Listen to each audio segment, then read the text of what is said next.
Nous allons parler ce soir de l'une des forces les plus puissantes au monde, une force qui peut changer des vies en un instant. Tout le monde la possède, c'est la force de pardonner. Voyez vous-même ce que cette force peut accomplir avec Steve Hartman dans A Segment America.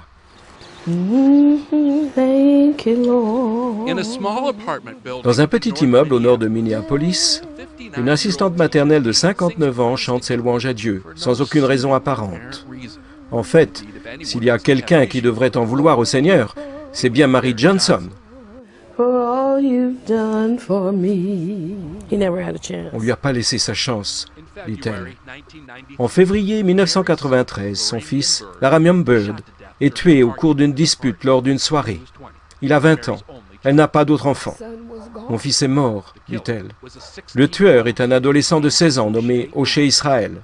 Je voulais que justice soit faite, dit-elle. C'était un animal et il méritait d'être mis en cage. Ce qui arriva. O'Shea fut condamné à 25 ans et demi de prison comme un adulte et il en vit 17 avant d'être récemment libéré. Il vit maintenant dans le même quartier, à proximité de chez Marie.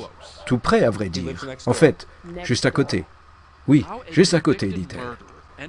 Comment un meurtrier en est-il arrivé à vivre juste à côté de la mère de sa victime? Ce n'est pas l'histoire d'un hasard malheureux comme vous pourriez le penser, mais celle d'une extraordinaire miséricorde. Il y a quelques années, Marie a demandé à rencontrer O'Shea, qui était encore incarcéré à la prison d'État de Minnesota. En tant que chrétienne convaincue, elle voulait voir si d'une façon ou l'autre, elle pourrait pardonner au meurtrier de son fils.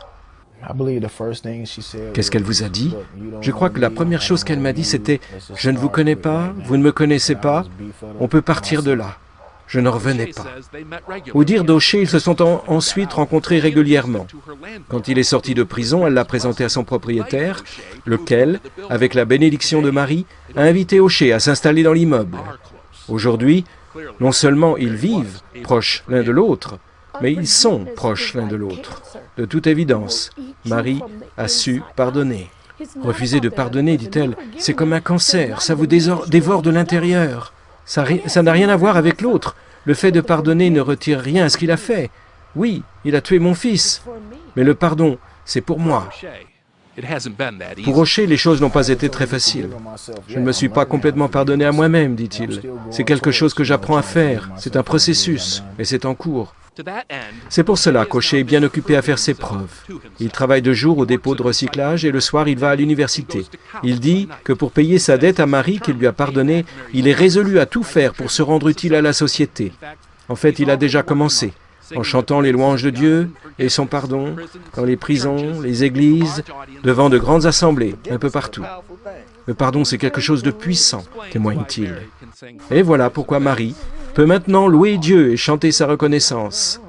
Steve Hartman, dans A Segment America, CBS News.